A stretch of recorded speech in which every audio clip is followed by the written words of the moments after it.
একটা খেলাফত পদ্ধতিতে রাজনীতি হবে, আর একটা গণতান্ত্রিক পদ্ধতিতে রাজনীতি হবে। খেলাফত পদ্ধতির রাজনীতি, এই খেলাফত পদ্ধতির রাজনীতির আবিষ্কারক স্বয়ং আল্লাহ রাব্বুল আলামিন। কে? আল্লাহ রাব্বুল আলামিন। আর এই খেলাফত রাজনীতির মূল মন্ত্র হলো, মূল নীতিমালা হলো জমিনের বুকে আল্লাহ পাকের খেলাফত বাস্তবায়ন করা, জমিনের বুকে আল্লাহ এবং তার রাসূলের আদর্শ বাস্তবায়ন করা। এই জমিনের মধ্যে জমিনটাকে, বিশ্বটাকে আল্লাহ এবং তার রাসূলের আদর্শ অনুযায়ী বাস্তবায়ন করা। এটা হলো আল্লাহ পাকের পক্ষ থেকে যে খেলাফত দেওয়া হয়েছে, এই রাজনীতির মূলধারা। আর এই খেলাফত রাজনীতির প্রচারক স্বয়ং হযরত মুহাম্মদ রাসূলুল্লাহ সাল্লাল্লাহু আলাইহি ওয়াসাল্লাম। এই প্রকারের রাজনীতি করা একান্তই ফরজ, একান্তই ফরজ। একটা গণতান্ত্রিক ধারার রাজনীতি। কোন ধারা? গণতান্ত্রিক ধারার রাজনীতির আবিষ্কার ক্রিস্টিনিয়া। কি নাম? ক্রিস্টিনিস। খ্রিস্ট ধর্মেরও সূচনার আগে এনার এই গণতন্ত্র ধারা চালু করা হয়েছে। ইনি ছিলেন বহু দেবতা প্রচারী, বহু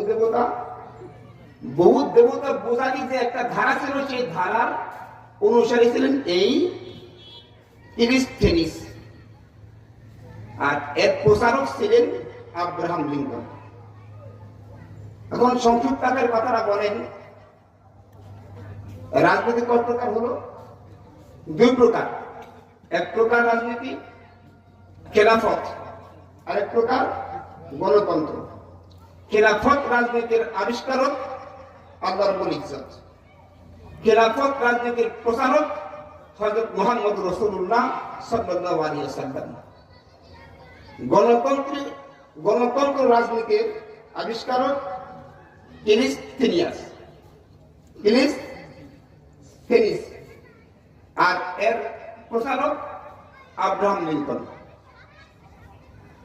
এইটুকু কথা কি বুঝলেন? আমাদের স্বয়ং আল্লাহ রাব্বুল আলামিনের রাজনীতি করা দরকার, নাকি ক্রিস্টিনিস বা আব্রাহাম লিঙ্কন রাজনীতি করা দরকার? হ্যাঁ, আমি আগে কিন্তু আপনাদের কাছে বলতেছি না যে আমাদের এই যে রাজনীতি গণতন্ত্র চলতেছে, গণতন্ত্র এটা আমরা করবো কি করবো না, এটা পরের বিষয় আসবে। এতটুকু বুঝতেছি আমরা, আমাদের করণীয় ফরজ এটা কোনটা? যে রাজনীতি আমার আল্লাহ শিখিয়েছেন, আমার রাসূল প্রচার করেছেন, যে রাজনীতি আল্লাহ শিখিয়েছেন, রাসূল প্রচার করেছেন, ভুল ব্যাখ্যাকে ভুল ভাবে আমি রাজনীতিকে ফরজ বলা আদৌ আমার জন্য জায়েজ হবে না। এই জন্য আলেম হয়ে যদি কেউ রাজনীতির ব্যাপারে আলোচনা করতে চায়, অবশ্যই তাকে সেই জ্ঞানটুকু রাখতে হবে কোন রাজনীতি ফরজ। আল্লাহ রাব্বুল আলামিন এই যে আমি আয়াত পাঠ করেছি, সূরা নূরের 55 নম্বর আয়াত, এখানে কি ঘোষণা করেছেন? ঈমানদার মুমিন যারা হবে, তার সাথে সাথে আমলে সালেহ যাদের মধ্যে থাকবে। ঈমানদার বলা হয় যার ভেতরে আল্লাহ, রাসূল, পরকাল এই বিষয়গুলোর উপরে আস্থা বদ্ধমূল থাকে, তাকে বলা হয় ঈমানদার। আর যখন এইগুলোর আস্থা নিয়ে তার শারীরিক ভাবে বাহ্যিক সুরতে সে এগুলোকে কার্যকলাপে প্রমাণিত করতে থাকে, তাকে বলা হয় মুসলমান। তাকে বলা হয় কি? মুসলমান। এর উদাহরণ আরেকটু ভালো করে বুঝবেন। হযরত ইব্রাহিম আলাইহিস সালাম যখন কাবা ঘরের কাজ নির্মাণ করেন, কোন ঘরের কাজ? কাবা ঘরের কাজ নির্মাণ করেন, তখন তার ছেলে ইসমাইলকে নিয়ে কাজ সমাপ্ত করলেন, ইসমাইলকে নিয়ে কাজ সমাপ্ত করার পর আল্লাহ পাকের কাছে দোয়া করেছিলেন, আল্লাহ আমাকে আমার ছেলে ইসমাইলকে মুসলমান হিসেবে গ্রহণ করো। কি হিসাবে? মুসলমান হিসেবে গ্রহণ করো। রব্বানা ওয়াজআলনা মুসলিমাইনি লাক। ইব্রাহিম আলাইহিস সালাম আল্লাহ রাব্বুল আলামিনের কাছে দোয়া করেন, হে আল্লাহ আপনি আমার সন্তান, হে আল্লাহ আপনি আমি এবং আমার সন্তান হযরত ইসমাঈলকে পরিপূর্ণ মুসলমান হিসেবে গ্রহণ করেন। এখন প্রশ্ন আসে, কোন নবী কি মুসলমান না হলে নবী হইতে পারে নাকি? দুনিয়ায় এমন কোন নবী আল্লাহ প্রেরণ করেন নাই যাদেরকে মুসলমান করে পাঠান নাই। আল্লাহ রাব্বুল আলামিন আদম থেকে নিয়ে মুহাম্মদ রাসূলুল্লাহ সাল্লাল্লাহু আলাইহি সাল্লাম পর্যন্ত যত নবী রাসূলগণ দুনিয়ায় প্রেরণ করেছেন প্রত্যেকেই ছিলেন মুসলমান, প্রত্যেকেই ছিলেন ঈমানদার মুমিন, প্রত্যেকেই ছিলেন মুসলমান। এরপরও ইব্রাহিম আলাইহিস সালাম দোয়া করলেন, রব্বানা ওয়াজআলনা মুসলিমাইনি লাক। হে আল্লাহ, হে আমার রব, আমার ছেলে এবং আমাকে মুসলমান হিসেবে গ্রহণ করেন। এরপরে আল্লাহ রাব্বুল আলামিন একদিন স্বপ্ন দেখে দেখাইলেন, ইব্রাহিম আলাইহিস সালাম তার ছেলে ইসমাঈলকে জবাই করতেছে। স্বপ্ন দেখার পর ইব্রাহিম আলাইহিস সালাম তার ছেলে ইসমাঈলকে বলেন, ইয়া বুনাইয়া ইন্নী আরা ফিল মানামি আন্নী আযবাহুকা ফানজুর মাযা তারা। ইয়া বুনাইয়া ইন্নী আরা ফিল মানামি আন্নী আযবাহুকা ফানজুর মাযা তারা। হে আমার আদরের সন্তান, আমি স্বপ্নে দেখলাম তোমাকে জবাই করতেছি। মানুষের স্বপ্ন তিন প্রকার।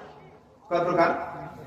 একটা আল্লাহ রাব্বুল আলামিনের পক্ষ থেকে আসে, একটা শয়তানের পক্ষ থেকে আসে, একটা মানুষের কল্পনার ভিত্তিতে আসে।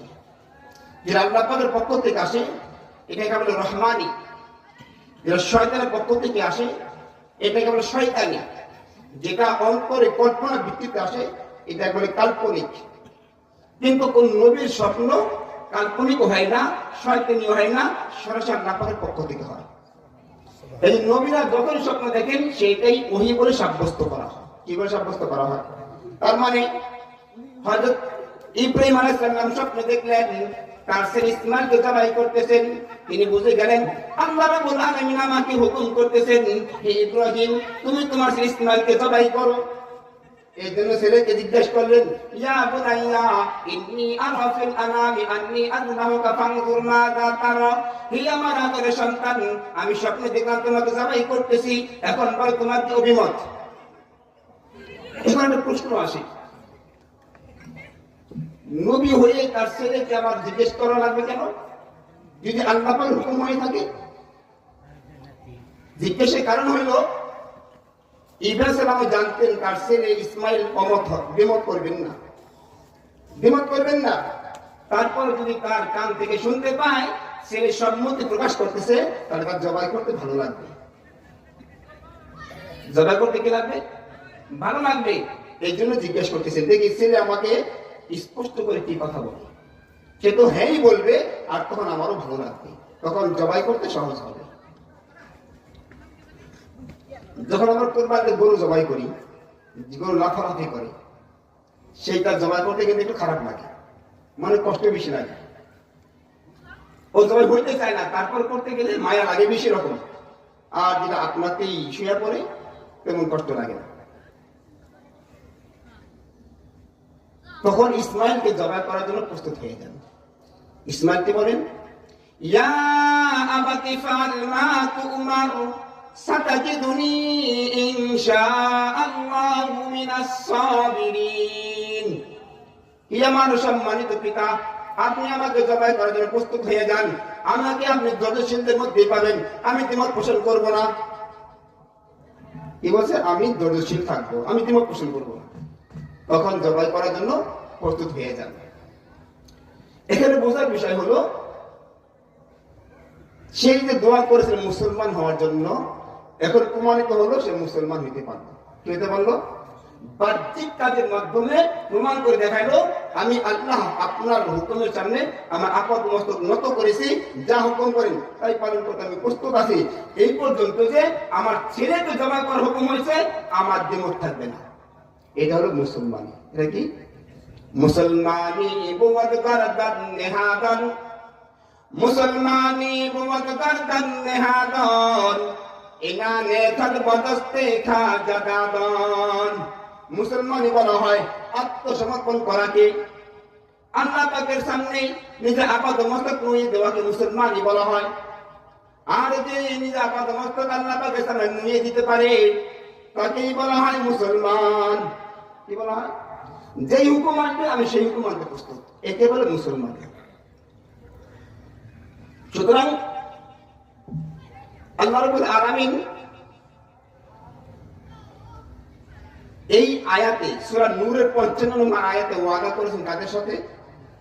যারা মুমিন এবং মুসলমান। ওয়াদাল্লাহু আল্লাযীনা আমানু মিনকুম ওয়া আমিলুস সালিহাত। আল্লাহ রাব্বুল আলামিন ওয়াদা করেন তোমাদের মধ্য থেকে যারা ঈমানদার এবং আমলে সালেহ করনেওয়ালা, অর্থাৎ মুমিন মুসলমান, মুমিন মুসলমান কি ওয়াদা করেন আল্লাহ রাব্বুল আলামিন? তিনটা পুরস্কারে ওয়াদা করেছেন, ঈমানদার হইলে, মুমিন হইলে এবং